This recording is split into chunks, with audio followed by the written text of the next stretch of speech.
비가 내리던 날이었어요. 가을비치고는 너무 세차게 쏟아졌고 창틀 아래로 물이 스며들기 시작했습니다. 걸레를 들고 바닥을 닦으면서 저는 한동안 그 자리에 멈춰 서 있었어요. 시선이 닿은 곳에 사진 한 장이 있었거든요. 딸아이가 출국하던 날 공항에서 찍은 사진이었습니다. 환하게 웃고 있는 딸의 얼굴을 보면서 저는 아무 말도 할 수 없었어요. 그 웃음이 우리 부부에게 얼마나 많은 걸 가져갔는지 그때는 정말 몰랐습니다.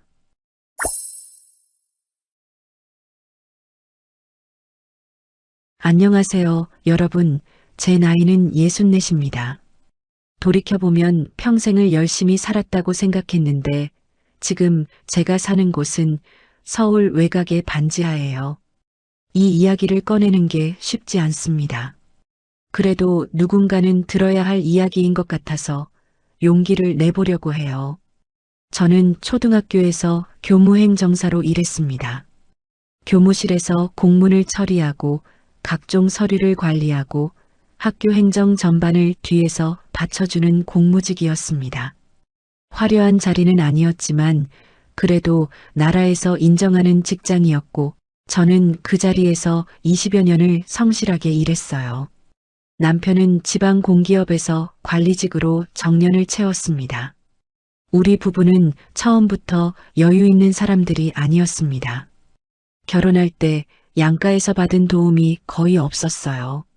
신혼집도 경기도 외곽의 작은 전세로 시작했고 첫째 딸이 태어나고서도 한동안 살림이 빠듯했습니다. 남편 월급으로 대출 이자 내고 생활비 쓰고 나면 남는 게 없었거든요. 그래도 우리는 포기하지 않았어요. 남편은 야근도 마다하지 않았고 저도 일하면서 아이를 키웠습니다. 하루하루 허리띠를 졸라매며 버텼던 시절이었어요. 세월이 흐르면서 조금씩 형편이 나아졌습니다. 남편이 진급을 거듭하면서 월급이 올랐고 저도 호봉이 쌓이면서 수입이 늘었어요. 아이들 키우면서도 틈틈이 적금을 부었고 여윳돈이 생길 때마다 허투루 쓰지 않고 모았습니다. 그렇게 수십 년을 꾸준히 모으고 또 모았어요. 남편이 퇴직하고 제가 마지막 짐을 챙겨 학교를 나오던 날 우리 손에 쥔 건 2억 5천만 원이었습니다. 퇴직금과 그동안 모은 저축을 합친 금액이었어요. 처음으로 통장에 그 숫자가 찍혔을 때 남편이 조용히 말했습니다. 우리도 이제 뭔가 해볼 수 있겠다. 저도 가슴이 벅차올랐어요. 경기도 외곽에 아파트도 한 채 있었습니다. 대단지도 아니고 위치가 좋은 것도 아니었어요. 그래도 우리 부부가 20년 넘게 대출을 갚아가며 일군 우리만의 집이었습니다. 그게 얼마나 소중한지는 누구보다 우리 스스로가 잘 알고 있었어요. 노후 계획도 소박했습니다.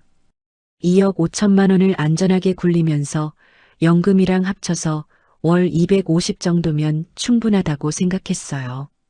텃밭이나 가꾸고 가끔 여행도 다니고 아프지 않게 건강 챙기면서 사는 것. 그게 전부였습니다. 그런데 딸아이를 볼 때마다 마음 한켠이 흔들렸어요. 그때 딸이 20대 중반이었고 대학을 졸업한 지 얼마 되지 않았을 때였습니다. 아이는 똑똑했어요. 뭐든 혼자 해내는 아이였고 불평 한마디 없이 묵묵히 자기 길을 걸어왔습니다. 그 모습을 보면서 저는 자꾸 이런 생각이 들었어요. 이 아이가 우리처럼 살면 안 되는데 빠듯하게 시작해서 반평생을 버티다가 겨우 여기까지 온 우리처럼 딸만큼은 그렇게 살게 하면 안 된다고요. 그 마음이 처음에는 그냥 부모로서 가지는 바람 정도였어요. 그런데 어느 순간부터 그 바람이 점점 커지기 시작했습니다. 작은 불씨가 조금씩 번지듯이 아주 서서히 그리고 확실하게요. 지금 생각해보면 그때 그 마음을 좀 더 일찍 들여다봤어야 했습니다. 우리가 2억 5천만 원을 손에 쥔 것이 뿌듯하고 든든했던 건 사실이에요. 하지만 동시에 그 돈이 우리를 조금 다른 사람으로 만들었던 것 같기도 합니다. 평생 없이 살던 사람이 처음으로 뭔가를 할 수 있다는 느낌을 받게 되면 판단이 흐려지는 법이거든요. 저도 그랬습니다. 2억 5천만 원이 있으니까 딸에게 뭔가 해주고 싶다는 생각이 해줘야 한다는 생각으로 바뀌는데 그리 오래 걸리지 않았어요. 남편은 그 시절에도 꼼꼼한 사람이었습니다. 공기업에서 예산을 다루던 사람이라 숫자에 민감했고 계획 없이 큰 돈을 쓰는 걸 몹시 불편해했어요. 저도 교무행정사 출신이라 서류 하나 허투루 보는 법이 없었습니다. 남들 눈에는 우리 부부가 꽤 합리적인 사람으로 보였을 거예요. 실제로도 그렇다고 믿었습니다. 그런데 딸 앞에서만큼은 그 합리성이 어디론가 사라졌어요. 아이를 향한 마음이 이성보다 먼저 움직였다는 걸 저는 한참이 지나서야 깨달았습니다. 딸이 어릴 때부터 남달랐다는 걸 저는 일찍 알아챘습니다. 사교육이라고 해봤자 동네 소규모 학원에 잠깐 다닌 게 전부였는데 중학교 때부터 교내 영어 경시대회에서 빠지지 않고 상을 받아왔습니다. 선생님들도 이 아이는 뭔가 다르다고 했어요. 칭찬을 들을 때마다 뿌듯하면서도 한편으로는 이 재능을 제대로 키워주지 못하는 게 늘 마음에 걸렸습니다. 고등학교에 올라가서도 마찬가지였어요. 입시 준비를 하면서도 딸은 영어만큼은 흔들리지 않았습니다. 다른 과목은 오르내렸어도 영어 성적은 언제나 최상위권을 유지했고 본인도 그게 자랑스러운 게 아니라 그냥 당연한 것처럼 대했어요. 그 담담함이 오히려 더 대단하게 느껴지더라고요. 결국 딸은 영어 영문학과에 지원했고 그것도 수석으로 입학했습니다.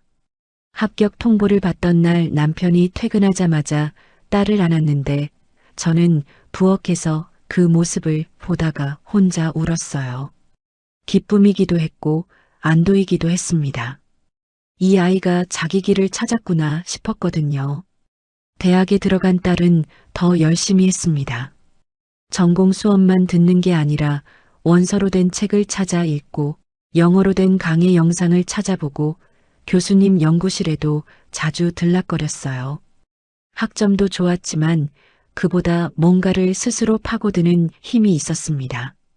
그 모습을 볼 때마다 저는 마음 깊은 곳에서 이 아이는 우리보다 훨씬 멀리 갈 수 있겠다는 생각이 들었어요. 그 생각이 처음엔 막연한 기대였는데 시간이 갈수록 구체적인 바람으로 변해갔습니다. 딸이 졸업을 한 학기 앞두고 있을 때였어요. 저녁을 먹다가 딸이 갑자기 조용히 말을 꺼냈습니다. 엄마, 나 미국에서 공부 더 해보고 싶어. 처음엔 잘못 들은 줄 알았어요. 유학을 가고 싶다는 얘기냐고 제가 되물었더니 딸이 고개를 끄덕이더라고요. 지도 교수님이 미국 대학원 진학을 권유하셨다고 추천서도 써주신다고 했습니다. 본인도 오래 생각해온 거라고 했어요. 남편 표정이 굳었습니다. 밥숟가락을 내려놓고 잠깐 말이 없더니 미국이라는 게 쉬운 곳이 아니지 않느냐며 신중하게 물었어요. 비용은 어떻게 할 거냐고 현실적으로 생각해 봤느냐고요. 딸은 장학금도 알아보고 있다고 생활비 일부는 조교 일을 하면서 충당할 수 있을 것 같다고 했습니다. 나름 준비를 해온 거였어요. 저는 그 자리에서 아무 말도 하지 않았습니다. 대신 그날 밤 오래 생각했어요. 우리가 이 아이를 위해 할 수 있는 게 뭔지, 해줘야 하는 게 뭔지에 대해서요. 사실 저 안에서는 이미 답이 정해져 있었습니다. 이 아이가 원하는 걸 해주고 싶다는 마음이 너무 강했거든요. 평생 남들 뒤만 따라 살았습니다. 형편이 안 된다는 이유로 포기한 게 얼마나 많았는지 저는 너무 잘 알아요. 딸만큼은 그렇게 살게 두고 싶지 않았습니다. 이 아이는 충분히 더 큰 세상을 볼 자격이 있었어요. 다음 날 아침 남편한테 조심스럽게 꺼냈습니다. 한번 알아보자고 유학원 상담이라도 받아보자고 했어요. 남편이 한참을 생각하더니 알겠다고 했습니다. 조건을 달았어요. 무리하지 않는 선에서만, 우리 노후가 흔들리지 않는 선에서만 도와주자고요. 저도 그 말에 동의했습니다. 그때는 그 선을 지킬 수 있을 거라고 믿었어요. 유학원 문을 처음 들어서던 날이 생각납니다. 상담사가 학교별로 여러 가지를 설명해 줬는데 딸이 원하는 전공과 수준이라면 충분히 도전해 볼 만하다고 했어요. 합격 가능성이 있는 학교들을 몇 곳 추려주면서 각각의 특징을 설명해 줬습니다. 딸은 그 자리에서 눈이 반짝였어요. 상담을 마치고 나오는 길에 딸이 조용히 말했습니다. 엄마, 나 진짜 잘할 수 있을 것 같아 라고 했어요. 그 말을 듣는데 가슴이 뜨거워졌습니다. 이 아이를 보내줘야겠다는 마음이 그 순간 완전히 굳어졌어요. 유학원에서 받아온 자료를 펼쳐놓고 꼼꼼하게 들여다봤어요. 학비에 생활비까지 더하면 만만한 금액이 아니었지만 우리 형편에 아예 불가능한 숫자도 아니었습니다. 남편이 한참을 들여다보더니 해볼 수 있겠다고 했어요. 무리하지 않는 선에서 라는 조건을 달면서요. 저도 고개를 끄덕였습니다. 딸이 합격 통보를 받아온 날 집 안 분위기가 달랐습니다. 남편도 내심 기뻤던 것 같았어요. 내색은 하지 않으면서도 저녁에 고기를 사와서 구워 먹자고 했거든요. 딸은 수줍게 웃으면서 고맙다고 했습니다. 그 웃음이 참 예뻤어요. 저는 그 순간이 좋아서 오래 들여다봤습니다. 이게 다 이 아이를 위한 거야 라고 마음속으로 되뇌면서요. 그런데 지금 생각해보면 그 순간 저는 딸의 웃음만 보고 있었어요. 남편 얼굴을 제대로 보지 않았습니다. 남편이 그날 저녁 내내 조용했다는 걸 나중에야 떠올렸어요. 아마 남편은 그때부터 무언가를 느끼고 있었던 것 같습니다. 저만 몰랐던 거였어요. 아니, 알면서도 외면했던 것 같기도 합니다. 이 아이를 보내주고 싶다는 마음이 너무 강해서 나머지가 잘 보이지 않았거든요. 부모라는 게 그런 것 같아요. 자식이 원하는 걸 들어줄 수 있을 때 그 기쁨이 너무 커서 다른 것들을 놓치게 됩니다. 저도 그랬습니다. 딸이 미국에 가서 공부를 잘 마치고 좋은 자리를 얻어 돌아올 거라는 그림만 머릿속에 가득 차 있었어요. 출국 날짜가 정해지고 나서부터 집 안 분위기가 달라졌습니다. 딸은 방에서 짐을 싸고 필요한 서류를 챙기느라 분주했고 저는 그 모습을 문틈으로 들여다보다가 괜히 가슴이 먹먹해지곤 했어요. 20년 넘게 같은 공간에서 살아온 아이가 떠난다는 게 실감이 나지 않았거든요. 기쁨인지 슬픔인지 모를 감정이 뒤섞인 채로 그날들을 보냈습니다. 준비 과정에서 처음 부딪힌 건 돈 문제였어요. 유학원에서 제시한 숫자는 1년에 4천만 원이었습니다. 학비와 기숙사비, 생활비를 모두 합친 금액이라고 했어요. 석사 과정이 2년이니 총 8천만 원이면 충분하다는 계산이었습니다. 남편과 저는 그 자리에서 조용히 눈을 마주쳤어요. 8천만 원. 노후자금 2억 5천만 원에서 8천만 원을 빼더라도 1억 7천만 원이 남습니다. 연금까지 합치면 우리 노후는 충분히 지킬 수 있다는 계산이었어요. 지금 생각하면 그 계산이 얼마나 순진한 것이었는지 모르겠습니다. 상담사가 제시한 숫자는 모든 조건이 완벽하게 맞아떨어졌을 때의 이야기였고 현실은 언제나 그보다 훨씬 복잡하거든요. 하지만 그때 저는 그걸 몰랐습니다.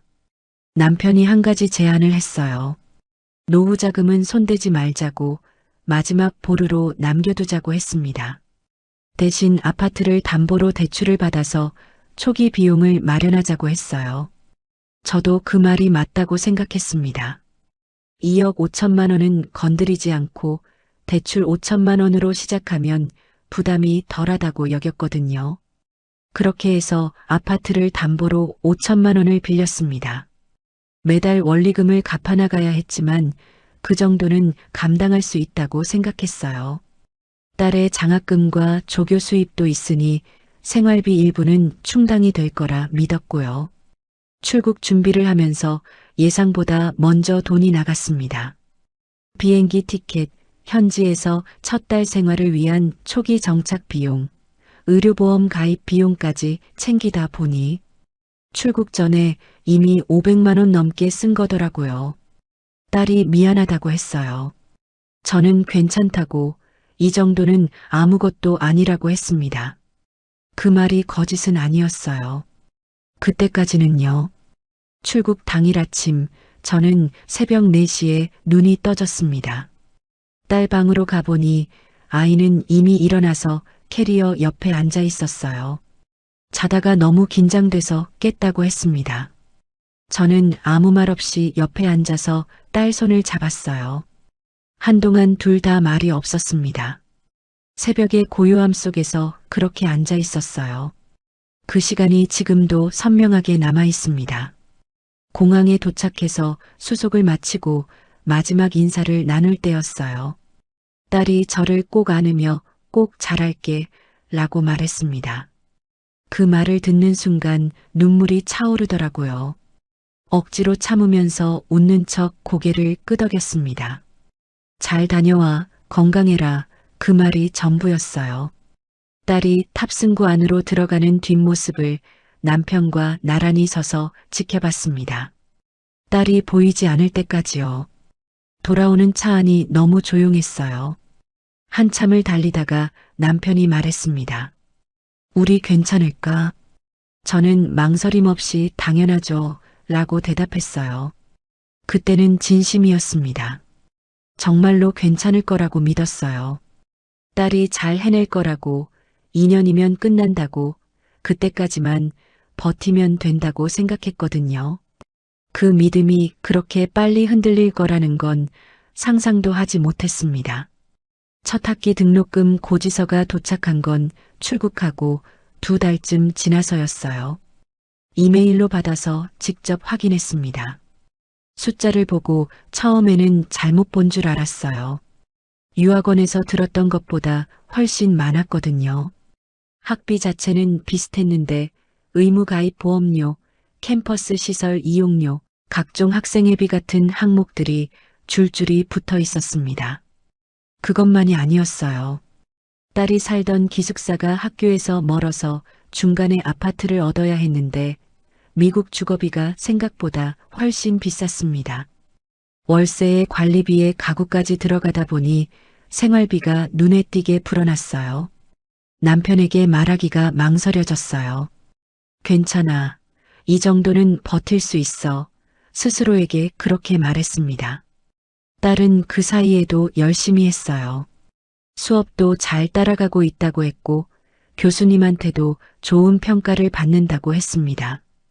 영상통화를 할 때면 표정이 밝았어요. 그 모습을 보면 힘들다는 말이 입에서 나오지 않았습니다.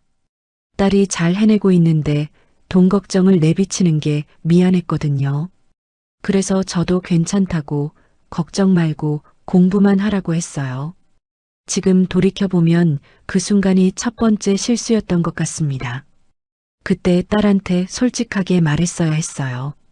생각보다 돈이 많이 든다고, 좀 더 아껴야 한다고 말했어야 했는데 딸 길을 꺾고 싶지 않다는 마음이 더 컸습니다. 부모 노릇을 제대로 하는 게 얼마나 어려운 건지 그때는 그게 다 잘하는 거라고 생각했어요. 첫 해가 끝날 무렵 남편과 통장을 들여다봤습니다. 대출 원리금을 갚으면서 딸에게 송금하고 나니 예상보다 빠르게 돈이 줄어 있었어요. 남편이 한참 통장을 보다가 고개를 들었어요. 내년에도 이렇게 계속 나가면 어떻게 되는 거냐고 물었습니다. 저는 대답하지 못했어요. 대신 아직 1년 남았으니 2년 차엔 더 아낄 수 있을 거라고, 딸이 조교 수입도 늘린다고 했다고 말했습니다. 남편은 그 말에 아무 대꾸도 하지 않았어요. 그날 밤 남편이 일찍 잠자리에 들었습니다. 저는 혼자 거실에 앉아 오래 있었어요. 불을 끄기 전에 문득 이런 생각이 들었습니다. 괜찮다고 했는데 정말 괜찮은 걸까? 그 질문에 스스로 답을 못하면서도 자리에서 일어났어요. 괜찮을 거야 라는 말을 속으로 한 번 더 되뇌면서요. 딸이 미국에 간 지 한 해가 지나갈 무렵부터 저는 뭔가 이상하다는 느낌을 받기 시작했어요. 손에 잡히는 무언가가 있는 게 아니라 그냥 마음 어딘가가 작고 불편한 그런 느낌이었습니다. 처음엔 그냥 딸이 보고 싶어서 그런 거라고 생각했어요. 그런데 그게 아니었습니다. 등록금과 딸의 생활비를 송금하던 날이었어요. 환율을 확인하다가 손이 잠깐 멈췄습니다. 달러 환율이 꽤 올라 있었거든요. 처음 계획을 세울 때는 환율이 이 정도일 거라고 생각하지 못했어요. 같은 금액을 보내도 원화로 환산하면 몇 달 전보다 훨씬 많이 나가는 구조였습니다. 남편한테 조심스럽게 말했더니 남편도 이미 알고 있었더라고요. 그냥 지켜보자고 일시적인 거일 수도 있다고 했습니다. 저도 그 말을 믿고 싶었어요. 하지만 환율은 일시적이지 않았습니다. 그 후로도 계속 오르기만 했어요. 송금할 때마다 금액이 달라지는 걸 몸으로 느끼기 시작했습니다. 1년에 4천만 원이면 된다던 계산은 두 번째 해에 접어들면서 완전히 무너졌어요. 환율 상승분에 딸의 생활비 증가분까지 더해지다 보니 실제로 나가는 돈이 처음 예상보다 훨씬 많았습니다. 한 해에 7천만 원, 어떤 달은 그보다 더 나갔어요. 유학원 상담사가 제시했던 그 숫자가 얼마나 현실과 거리가 있었는지를 그제야 깨달았지만 이미 돌이킬 수 없었습니다. 노후 자금에 손을 대지 않으려고 했는데 그 다짐이 오래가지 못했어요. 아파트 담보대출 원리금을 갚으면서 딸에게 송금까지 하다 보니 매달 나가는 돈이 들어오는 돈보다 많아졌거든요. 결국 2억 5천만 원을 건드리기 시작했습니다. 처음엔 조금만 쓰자고 했어요. 이 정도는 나중에 채울 수 있다고 생각했습니다. 그 즈음에 딸에게서 예상치 못한 이야기를 들었어요. 영상통화를 하다가 딸이 조심스럽게 말을 꺼냈습니다. 논문 주제를 바꾸면서 지도 교수님 방향이 달라졌고 그러다 보니 졸업이 예정보다 한 학기 이상 늦어질 것 같다고 했어요. 저는 전화를 끊고 나서 한동안 멍하니 앉아 있었습니다. 한 학기가 늘어난다는 건 수천만 원이 더 나간다는 뜻이었거든요. 남편한테 말하기가 두려웠어요. 그래도 말하지 않을 수 없었습니다. 저녁을 먹으면서 조심스럽게 꺼냈더니 남편이 숟가락을 내려놓으며 잠시 말이 없었어요. 한참 뒤에 그래, 어쩔 수 없지, 라고 했는데 그 말 안에 얼마나 많은 게 담겨 있었는지는 그 목소리를 들은 사람만 알 거예요. 체념과 걱정과 피로가 뒤섞인 목소리였습니다. 대학원 과정이 결국 3년으로 늘어났어요. 처음 계획보다 1년이 더 생긴 거였습니다. 그 사실을 받아들이는데 시간이 걸렸어요. 2년이면 끝난다고 믿고 시작했는데 3년이 되었다는 건 처음 계획 전체가 흔들린다는 의미였거든요. 남편과 저는 다시 계산을 해봤습니다. 3년 동안 실제로 나가는 금액을 대략 추산해 보니 처음 예상의 2배를 훌쩍 넘어 있었어요. 노후 자금이 이 속도라면 얼마 남지 않겠다는 생각이 처음으로 선명하게 들었습니다. 그런데도 멈출 수가 없었어요. 여기까지 왔는데 이제 와서 그만두면 그동안 쏟아부은 게 다 무너지는 것 같았거든요. 계속 가야 한다고, 조금만 더 버티면 된다고 스스로에게 말했습니다. 그 무렵이었어요. 딸에게서 전화가 왔는데 목소리가 좀 들떠 있었습니다. 이야기를 들어보니 남자친구가 생겼다고 했어요. 미국 사람이라고, 같은 학과 동기라고 했습니다. 저는 잘 됐네 라고 웃으며 대답했어요. 딸이 외롭지 않게 지낸다는 게 다행이라고 생각했거든요. 그런데 전화를 끊고 나서 이상하게 마음 한켠이 개운하지 않았습니다. 왜 그런지 설명할 수가 없었어요. 그냥 뭔가 작은 것이 걸리는 느낌이었는데 그게 뭔지는 그때 알지 못했습니다. 지금 돌이켜보면 그 느낌이 예감이었던 것 같아요. 아이가 그쪽에 뿌리를 내리기 시작하고 있다는 걸 몸이 먼저 알았던 걸지도 모르겠습니다. 하지만 그때 저는 그 느낌을 그냥 흘려보냈어요. 그럴 여유도 없었고 그 느낌을 제대로 들여다볼 용기도 없었습니다. 딸이 바빠지면서 영상 통화 횟수가 줄었어요. 일주일에 한 번씩 하던 게 2주일에 한 번이 되고 그게 또 한 달에 한두 번으로 줄었습니다. 딸이 연락할 때면 논문이 바쁘다고 발표 준비가 있다고 했어요. 그 말을 의심하지 않았습니다. 실제로 바쁜 거겠지 라고 생각했어요. 그런데 연락이 뜸해질수록 집안이 조금씩 더 조용해지는 것 같았습니다. 집에는 둘째 아들이 있었어요. 29이 된 아들은 졸업하고 나서 취업 준비를 혼자 하고 있었습니다.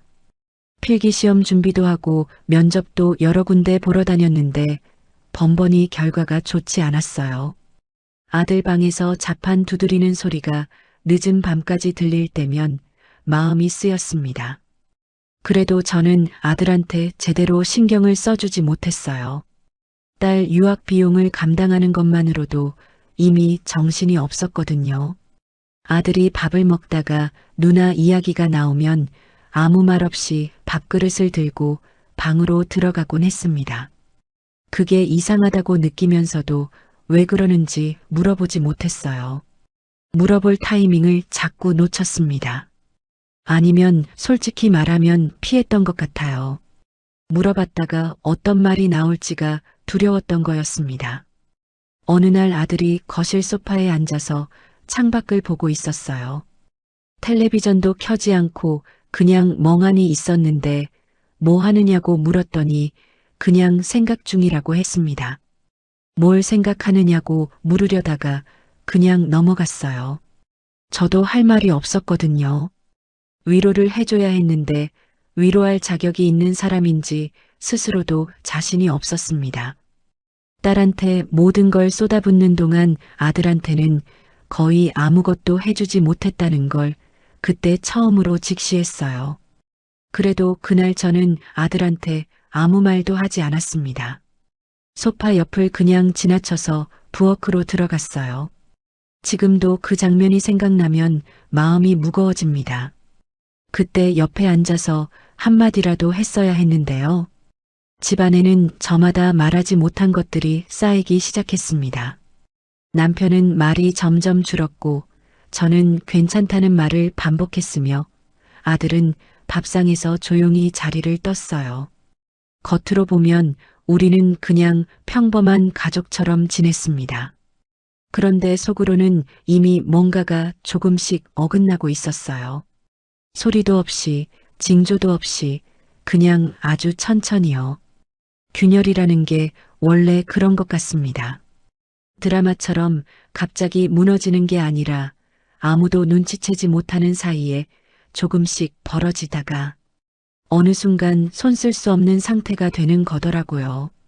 저희 가족이 딱 그랬습니다.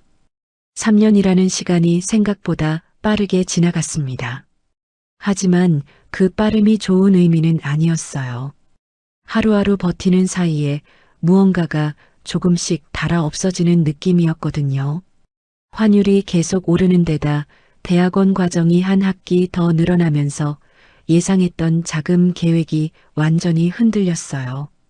노후 자금에 조금씩 손을 대기 시작하더니 세 번째 해에는 그 속도가 빨라졌습니다. 한 번에 크게 쓴 게 아니었어요. 매달 부족한 부분을 메우다 보니 조금씩 줄어들었는데 어느 순간 통장을 열어보니 거의 바닥이 보이기 시작했습니다. 2억 5천만 원이 3년 사이에 거의 다 사라져 있었어요. 그 숫자를 눈으로 확인하던 날 손이 떨렸습니다. 평생을 모은 게 이렇게 될 수 있다는 걸 그때 처음으로 실감했어요. 막바지에 제2금융권에 손을 뻗은 건 선택이라기보다 내몰린 결과였습니다. 은행 대출은 이미 한도가 찼고 딸의 마지막 학기 등록금과 생활비가 남아 있었어요. 여기서 멈추면 3년을 버텨온 게 허무하게 끝나는 것 같았습니다. 조금만 더 마지막만 이라는 말로 스스로를 설득했어요. 금리가 높다는 걸 알면서도 달리 방법이 없었습니다. 서류를 쓰면서 손이 자꾸 멈췄어요. 이게 맞는 건지, 지금 내가 뭘 하고 있는 건지 그런 생각이 자꾸 들었습니다. 그래도 도장을 찍었어요. 딸 때문이라고 생각했거든요. 아파트를 팔기로 결정한 건 그로부터 얼마 지나지 않아서였습니다. 남편이 먼저 꺼낸 말이었어요. 이제 더 이상 버틸 수 없겠다고, 집을 팔아야 할 것 같다고 했습니다. 저는 그 말을 듣고 한동안 아무 말도 하지 못했어요. 집이라는 게 단순히 자산의 문제가 아니었거든요. 20년 넘게 대출을 갚으며 일군 곳이었고 아이들이 자란 공간이었으며 우리 부부가 늙어가면서 기댈 거라고 생각했던 마지막 보금자리였습니다. 그걸 판다는 게 그냥 부동산 거래가 아니었어요. 뭔가를 완전히 포기한다는 선언 같았습니다. 며칠을 생각했어요. 밤에 누워서 잠을 이루지 못하고 천장만 바라보다가 결국 남편한테 말했습니다. 팔자고요. 남편이 고개를 끄덕였어요. 더 이상 다른 말이 없었습니다. 그 침묵이 오히려 더 무거웠어요. 아파트는 급매로 내놓았습니다. 시세보다 조금 낮게 내놓았는데도 거래가 쉽지 않았어요. 한 달 넘게 기다린 끝에 겨우 매수자가 나타났습니다.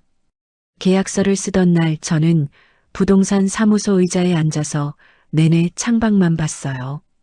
중개사가 이런저런 말을 했는데 귀에 잘 들어오지 않았습니다. 잔금을 받아서 은행 대출과 제2금융권 빚을 갚고 나니 손에 남는 게 얼마 되지 않았어요. 그걸로 서울 외곽에 반지하 보증금을 겨우 치렀습니다. 이사 당일 남편이 짐을 트럭에 실으면서 한마디도 하지 않았습니다. 저도 마찬가지였어요. 할 말이 없었거든요. 새로 들어간 반지하는 창문이 땅 쪽을 향해 나 있어서 낮에도 햇빛이 잘 들지 않았습니다. 짐을 다 옮기고 나서 남편이 거실 한가운데 서서 천천히 둘러보더니 그냥 피곤하다며 방으로 들어갔어요. 저는 그 자리에 한참 서 있었습니다.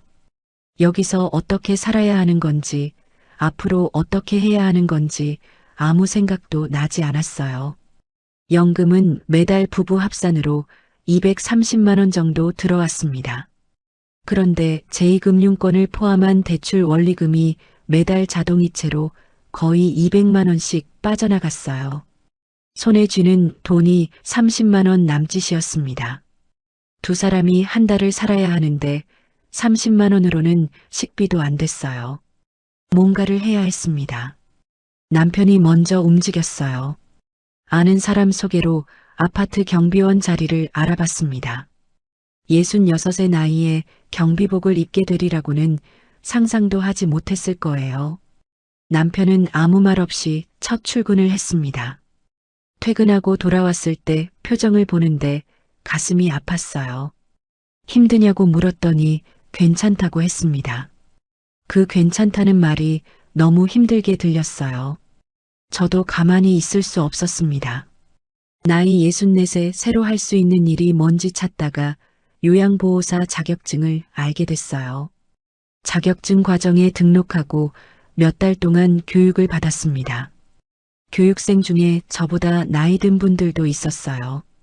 그분들을 보면서 나만 이런 처지가 아니라는 생각에 위안을 받기도 했고 동시에 이게 위안이 되어야 하는 상황이 서글프기도 했습니다. 자격증을 딴 뒤에 일을 시작했어요. 어르신들을 돌보는 일이었는데 몸은 힘들었지만 이상하게 그 일이 마음을 붙잡아주는 것 같았습니다. 그 무렵 딸에게서 연락이 왔어요. 졸업했다는 소식이었습니다. 3년을 기다려온 말이었는데 막상 듣고 나서 기쁘다는 감정보다 다른 감정이 먼저 올라왔어요. 드디어 끝났구나. 이제 돌아오겠구나. 그런 생각이 머릿속을 가득 채웠습니다. 그런데 딸이 뒤이어 한 말이 있었어요. 엄마, 나 당분간 거기 돌아가기가 힘들 것 같아. 라고 했습니다. 저는 그 말을 듣고 잠깐 뭔가 걸리는 느낌이 들었어요. 당분간이라는 게 얼마를 말하는 건지, 거기라는 게 어딜 말하는 건지 물어봤더니 딸이 지금 상황이 좀 복잡하다고 나중에 자세히 이야기하겠다고 했습니다. 전화를 끊고 나서 한참 휴대폰을 손에 쥔 채 앉아 있었어요. 뭔가 이상하다는 느낌이 들었지만 그게 뭔지 정확히 짚어낼 수가 없었습니다. 그냥 피곤해서 그런가, 졸업하고 나서 정리할 게 많은가 라고 생각했어요. 당분간이라는 말이 그렇게 긴 시간을 의미하는 거라는 걸 그때는 몰랐습니다. 딸이 말하지 않은 게 그것 말고도 훨씬 많다는 걸 그때는 전혀 알지 못했어요. 남편은 그날 저녁 딸 졸업 소식을 듣고도 별다른 반응이 없었습니다. 예전이라면 기뻐했을 텐데 지쳐 있었던 거겠죠. 저도 마찬가지였어요. 기쁨을 느낄 여유가 없었습니다. 반지하 창가에 서서 좁은 창문 너머로 바깥을 내다봤어요. 사람들 발목이 지나가는 게 보였습니다. 20년 전에 처음 집을 장만하던 날 남편이 했던 말이 불현듯 떠올랐어요. 이제 좀 숨쉬고 살 수 있겠다고 했던 그 말이요. 그 말이 이렇게 멀게 느껴진 적이 없었습니다.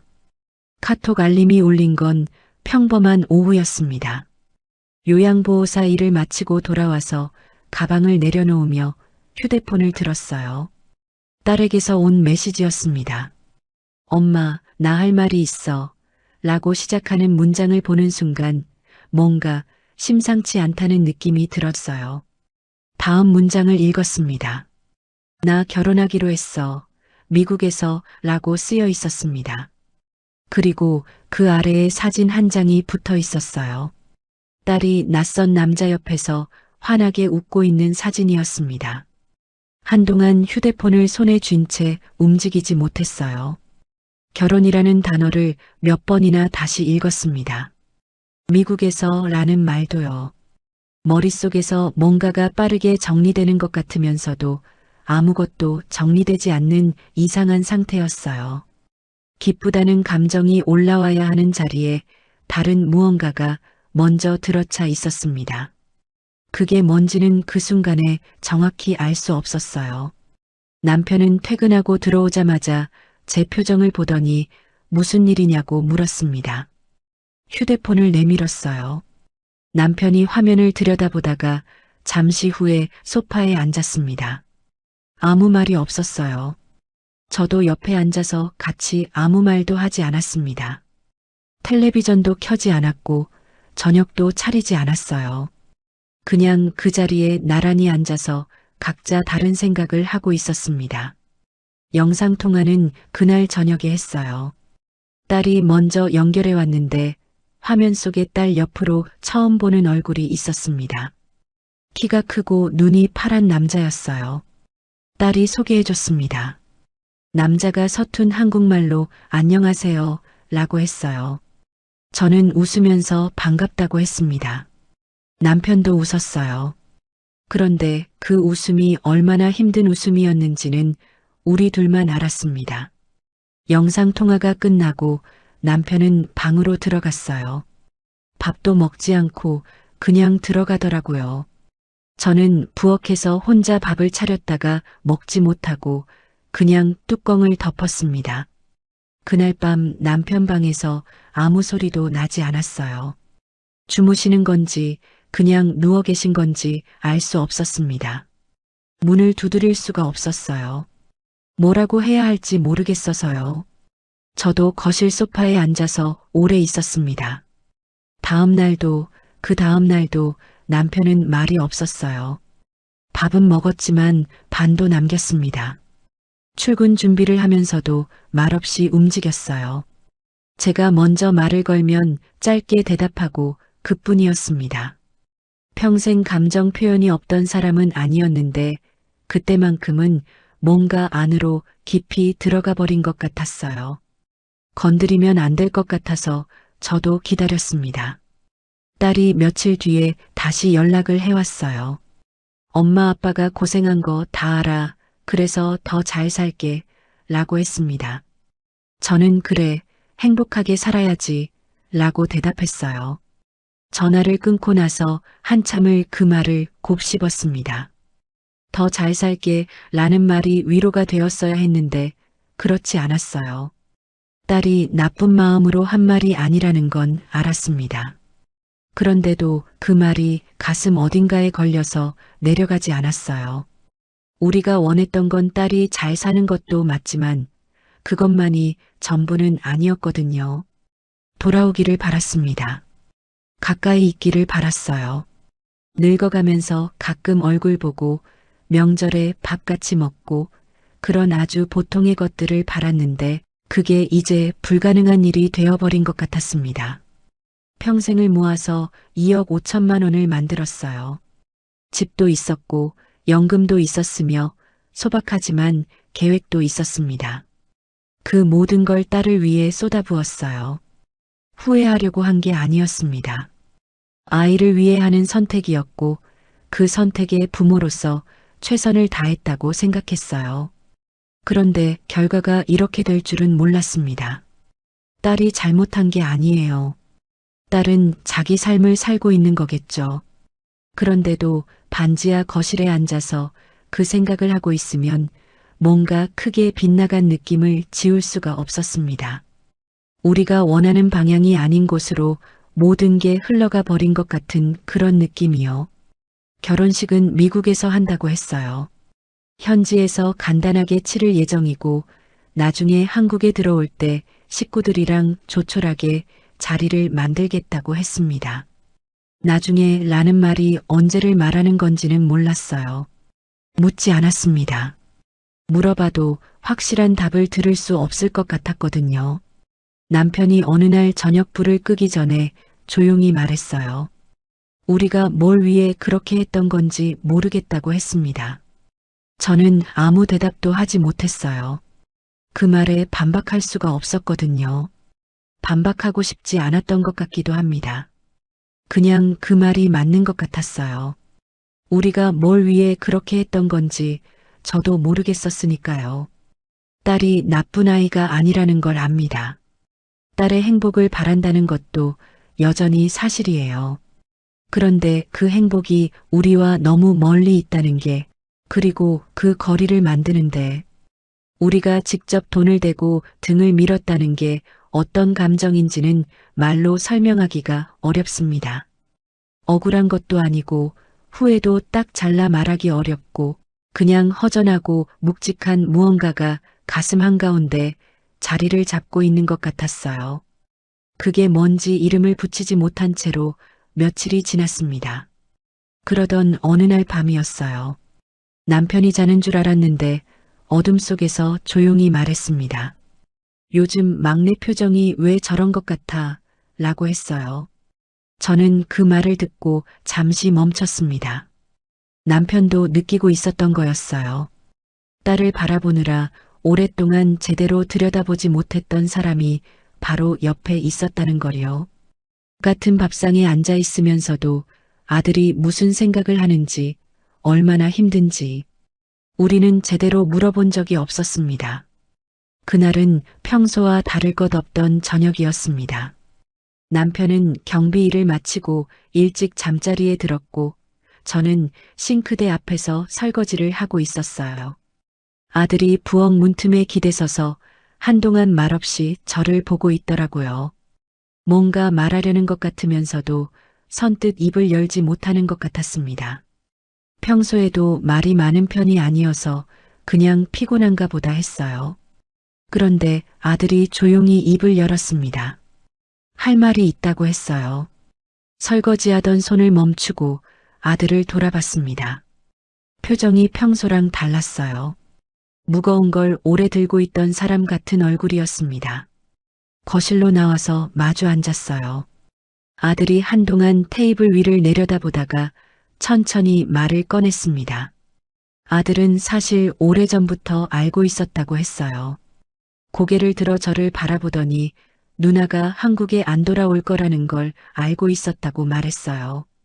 그 말을 듣는 순간 몸이 굳었습니다. 방금 들은 말이 맞는지 다시 확인하고 싶었어요. 아들이 계속 말을 이어갔습니다. 처음 딸이 남자친구가 있었다고 했을 때 그 미국 사람이 그냥 남자친구가 아니었다고 2년 전에 이미 누나가 자기한테만 털어놨다고 했어요. 영주권을 받아서 거기 정착할 거고 결혼도 미국에서 할 거라고 누나가 직접 말해줬다고 했습니다. 근데 엄마 아빠가 너무 행복해하고 있었고 돈도 계속 보내고 있었으니까 차마 말을 못했다고 했어요. 말하면 다 무너질 것 같아서 라고 했습니다. 저는 아들 말을 들으면서 이상하게 아무 말도 나오지 않았어요. 화가 나야 하는 건지, 울어야 하는 건지, 뭔가를 물어봐야 하는 건지 알 수가 없었습니다. 그냥 의자에 앉은 채로 조금씩 힘이 빠지는 느낌이었어요. 다리가 떨리는 걸 느끼면서 테이블 모서리를 손으로 꽉 잡았습니다. 2년 전이라는 말이 머릿속에서 자꾸 맴돌았어요. 2년 전이면 제가 노후 자금을 본격적으로 쓰기 시작한 시점이었습니다. 아파트를 팔기 전이었고 아직 제2금융권에는 손을 뻗기 전이었어요. 그때 알았더라면 이라는 생각이 스쳐 지나갔습니다. 하지만 그 생각을 끝까지 이어가지 못했어요. 너무 아팠거든요. 딸은 알고 있었습니다. 아들도 알고 있었어요. 그 2년 동안 저만 몰랐던 거였습니다. 그 사실이 가슴 한가운데를 짓누르는 것 같았어요. 몰랐다는 게 억울한 게 아니었습니다. 아무도 저한테 말해주지 않았다는 게, 그리고 그 이유가 저를 걱정해서였다는 게 더 견디기 힘들었어요. 딸이 말하지 않은 건 아마도 저희가 충격받을까봐, 돈을 보내주는 게 멈출까봐 그랬겠죠. 아들이 말하지 않은 건 엄마 아빠가 가진 누나에 대한 기대를 무너뜨리기 싫어서였고요. 두 아이 모두 나름의 이유로 침묵했던 거였습니다. 그 침묵이 저를 지키려는 마음에서 나온 거라는 걸 알면서도 그래서 더 서러웠어요. 아들한테 그래서 너는 어땠냐고 물었습니다. 아들이 입술을 한번 깨물더니 말했어요. 솔직히 힘들었다고 했습니다. 누나가 안 돌아온다는 걸 알면서 엄마 아빠가 집 팔고 반지하 들어오는 거 지켜보는 게 말할 수가 없어서 혼자 사귀는 게 많이 힘들었다고 했어요. 그러면서 미안하다고 했습니다. 아들이 저한테 미안하다는 말을 했어요. 그 말을 듣는 순간 눈물이 왈칵 쏟아졌습니다. 아들이 왜 미안해야 하는 건지, 이 상황에서 미안해야 할 사람이 아들인지 그런 생각이 밀려오면서 참을 수가 없었어요. 아들이 당황한 것 같았지만 저는 한동안 눈물을 멈출 수 없었습니다. 생각해보니 아들이 보내온 시간이 보이기 시작했어요. 취업 준비를 하면서도 누나 얘기가 나오면 밥상에서 자리를 피했던 것, 집에 잘 들어오지 않고 야간 알바를 전전했던 것, 말수가 줄고 눈을 잘 마주치지 않았던 것들이 다 이어졌습니다. 그게 소외감이나 무관심에서 비롯된 게 아니었어요. 알고 있으면서 말하지 못하는 무게를 혼자 짊어지고 있었던 거였습니다. 그 아이가 그 무게를 들고 얼마나 오래 버텼을지 생각만 해도 가슴이 무너졌어요. 저는 딸한테 집중하는 동안 아들을 제대로 보지 못했습니다. 아들이 힘들다는 신호를 여러 번 보냈는데도 저는 그걸 알아채지 못했어요. 아니, 알면서도 외면했던 것 같습니다. 딸 문제로 머릿속이 가득 차 있었고 아들은 알아서 잘 버텨줄 거라고 믿어버렸거든요. 그 믿음이 얼마나 무책임한 것이었는지를 그날 밤에야 제대로 알았습니다. 아들한테 왜 이제 말하는 거냐고 물었어요. 아들이 잠깐 생각하더니 말했습니다. 누나 결혼 소식이 알려지고 나서 더 이상 혼자 들고 있는 게 맞지 않는 것 같았다고 했어요. 엄마가 알아야 할 것 같았다고, 몰랐으면 나중에 더 힘들 것 같아서 라고 했습니다. 저는 그 말을 들으면서 아들이 참 오래 혼자였겠구나 하는 생각이 들었어요. 누나 걱정, 부모 걱정을 혼자 다 안고서 말 한마디 못하고 버텨온 거잖아요. 그게 얼마나 외로운 일이었을지 상상이 잘 안 됐습니다. 그날 밤 잠을 이루지 못했어요. 천장을 보면서 2년 전으로 자꾸 생각이 돌아갔습니다. 딸이 아들에게 털어놓은 그 시점에 저는 뭘 하고 있었을지 떠올려 봤어요. 아마 딸 통장에 송금하면서 이달은 좀 많이 나갔네 라고 중얼거리고 있었겠죠. 아니면 남편한테 괜찮을 거야 라고 말하면서 스스로를 다독이고 있었을 거예요. 그 시간 동안 아들은 알고 있었고 딸은 숨기고 있었으며 저는 믿고 있었습니다. 같은 지붕 아래서 같은 가족끼리 이렇게 다른 걸 보고 있었다는 게 신기하기도 하고 슬프기도 했어요. 새벽에 남편을 깨웠습니다. 아들한테 들은 이야기를 그대로 전했어요. 남편이 말없이 다 듣더니 한참 뒤에 그랬습니다. 그랬구나 라고만 했어요. 그게 전부였습니다. 남편도 더 이상 할 말이 없었던 거겠죠. 저도 마찬가지였어요. 분노도 아니고 체념도 아닌 그냥 크고 텅 빈 감정이 가슴 안에 자리 잡고 있었습니다. 뭔가를 원망하고 싶은데 원망할 대상을 찾을 수 없는 그런 느낌이었어요. 딸을 원망하자니 딸이 나쁜 아이가 아니었고 아들을 탓하자니 그 아이는 오히려 우리를 보호하려 했으며 그렇다고 자신을 탓하자니 그것도 온전히 맞지 않는 것 같았습니다. 그냥 모든 게 조금씩 엇나간 결과가 이렇게 된 거였어요. 여러분은 어떠세요? 가족 중 누군가가 당신을 걱정해서 진실을 숨겼다는 걸 나중에 알게 된다면 그게 고마운 건지 서러운 건지 단번에 답할 수 있으신가요? 저는 그날 밤 그 질문에 끝내 답을 내리지 못했습니다. 아마 앞으로도 쉽게 답을 내릴 수 없을 것 같아요. 딸이 아이를 낳았다는 소식은 카톡 메시지로 왔습니다.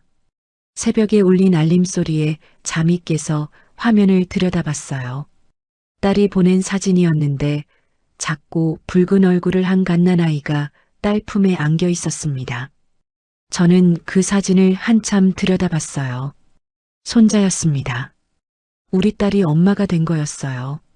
남편을 깨웠습니다. 여보, 딸이 아이를 낳았어 라고 했어요. 남편이 눈을 비비며 휴대폰을 받아들고 사진을 봤습니다. 아무 말이 없었어요. 한참을 그 작은 화면을 들여다보다가 다시 휴대폰을 저한테 돌려줬습니다. 그러고는 그냥 돌아 누웠어요. 저는 남편 등을 보면서 아무 말도 하지 못했습니다. 영상통화는 다음날 낮에 했어요. 딸이 연결해 왔는데 얼굴이 많이 야위어 있었습니다. 웃고는 있었지만 눈밑이 거무스름했고 목소리에도 힘이 없었어요. 카메라를 아이한테로 가져다 댔습니다. 화면에 작은 얼굴이 나타났어요. 눈을 감은 채 잠들어 있었는데 코가 딸을 닮은 것 같았습니다. 예쁘다 라는 말이 입에서 저절로 나왔어요.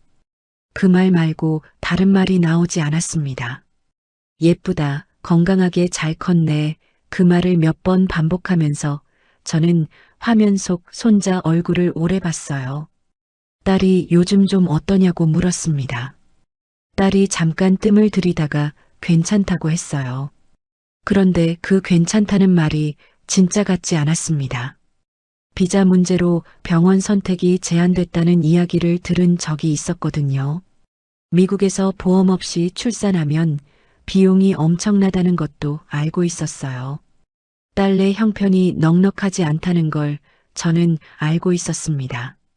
하지만 딸한테 직접 묻지 않았어요. 딸도 저한테 힘들다고 하지 않았습니다. 서로가 서로의 상황을 어느 정도 알면서도 모른 척 지나치는 게 이상하게도 자연스러워졌거든요. 짐이 되고 싶지 않은 마음이 양쪽에 다 있었던 거겠죠. 엄마로서 도와주고 싶은 마음이 없는 게 아니었어요. 그런데 도와줄 수 있는 처지가 아니었습니다. 반지하 월세를 겨우 버티면서 연금 30만 원 남짓으로 살고 있는 우리가 딸한테 뭘 해줄 수 있겠어요. 그래서 괜찮아, 잘 지내, 라는 말을 서로 주고받으면서 전화를 끊는 게 우리 모녀 사이의 방식이 됐습니다. 그날 밤 남편이 자다가 우는 소리를 들었어요. 잠결에 들려오는 소리여서 처음엔 잘못 들은 줄 알았는데 귀를 기울이니 맞았습니다. 남편이 울고 있었어요. 손자 사진을 보고 나서 아무 말도 없이 돌아눕던 그 모습이 떠올랐습니다. 그 안에 얼마나 많은 게 담겨 있었을지 그제야 알 것 같았어요. 저는 남편을 깨우지 않았습니다. 그냥 옆에 누운 채로 같이 어두운 천장을 봤어요. 우리가 꿈꿨던 노후는 이런 모습이 아니었는데 라는 생각이 들었지만 그 생각을 입 밖으로 꺼내지는 않았습니다. 아들은 요즘 달라졌어요. 야간 알바를 줄이고 낮 시간에 자격증 공부를 시작했습니다. 건축 관련 자격증을 목표로 한다고 했어요.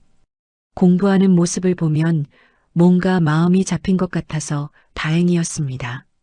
어느 날 저녁을 먹다가 아들이 불쑥 말했어요. 취업하면 내가 엄마 아빠 모실게 라고요. 저는 그 말을 듣고 뭐라고 해야 할지 몰라서 그냥 밥이나 먹어 라고 했습니다. 아들이 피식 웃었어요. 그 웃음이 오래간만에 보는 아들 웃음이었습니다. 별거 아닌 것 같은 그 웃음이 그날따라 왜 그렇게 반갑던지 모르겠어요. 반지하 생활이 익숙해지는 데는 시간이 걸렸습니다. 처음에는 창문으로 보이는 게 사람들 발목뿐이라는 게 너무 낯설었어요. 낮에도 어두컴컴해서 형광등을 켜야 했고 습기가 많아서 구석에 곰팡이가 피기도 했습니다. 남편이 퇴근하고 와서 구석구석 닦아내는 걸 보면서 마음이 쓰였어요. 66에 경비 일을 하고 들어와서 곰팡이를 닦는 남편의 뒷모습을 보는 게 쉽지 않았습니다. 그래도 남편은 군말이 없었어요. 오히려 저한테 밥 먹었어 라고 먼저 묻더라고요. 그 한마디가 이상하게 위로가 됐습니다. 저도 요양보호사 일을 계속하고 있어요. 어르신들을 돌보면서 지내다 보면 하루가 빠르게 가거든요. 처음에는 이 일이 내 일이 맞는 건가 싶었는데 지금은 그냥 제 일상이 됐습니다. 담당하는 어르신 중에 자식이 외국에 나가 있는 분이 계세요.